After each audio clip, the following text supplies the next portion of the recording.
Vote গণনা 4 তারিখ, তার আগে বিশেষ কর্মশালার আয়োজন করেছে বিজেপি নেতৃত্ব। আজ থেকে দুদিনের কর্মশালা পদ্ম শিবিরে। গণনার দিন কোন কোন বিষয়ে নজর রাখতে হবে তা নিয়ে দলীয় কর্মীদের নির্দেশিকা দিতে এই কর্মশালা বলে খবর। বৈঠকে দলের কেন্দ্রীয় নেতৃত্বের পাশাপাশি রাজ্য নেতৃত্ব।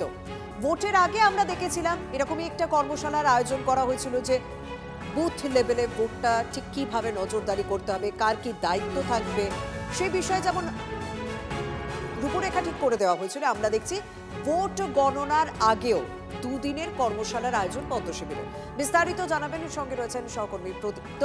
প্রদীপ্ত, এই কর্মশালায় কারা কারা প্রশিক্ষণ দেবেন এবং এইখানে ঠিক কোন কোন বিষয়গুলোতে নজর দেওয়া হচ্ছে?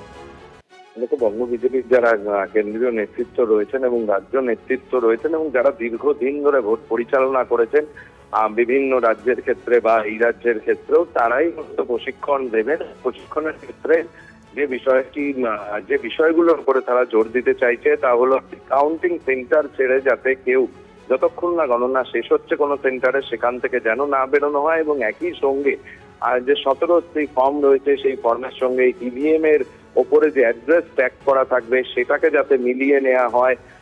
একই সঙ্গে প্রত্যেকটি রাউন্ডের পর যাতে প্রত্যেকটি প্রার্থীর নাম্বার যোগ করা হয়, স্পষ্টভাবে সেগুলো দেখা হয়। তার কারণ তাদের বক্তব্য 2021 সালে কাউন্টিং সেন্টারেই বহু মানুষ তাদেরকে ভোট দিলেও আদতে গণনা কেন্দ্রে বা কাউন্টিং সেন্টারেই তারা পরাজিত হয়েছিলেন। ফলে এবার আর সেই রকম কোথাও কোনো ভুল ত্রুটি তারা রাখতে চাইছেন, এবং সে কারণেই তাদের যে সংগঠনের বিভাগ রয়েছে সেই বিভাগ ধরে ধরে তারা এই প্রশিক্ষণ শিবিরের আয়োজন করেছে। আজকে শিলিগুড়ি, মালদা যেমন ভাবে হবে, বর্ধমান, পুরুলিয়া আগামীকাল হবে, এভাবেই তারা প্রত্যেকটি বিভাগ ধরে তাদের যে 10টি বিভাগ রয়েছে সেখানেই তারা এই কর্মশালার আয়োজন করছেন, এবং যেখানে নেতৃত্ব দেবেন দলের পুরনো যে সারির নেতারা রয়েছেন যারা দীর্ঘদিন ভোট প্রক্রিয়ার সঙ্গে জড়িয়ে রয়েছেন।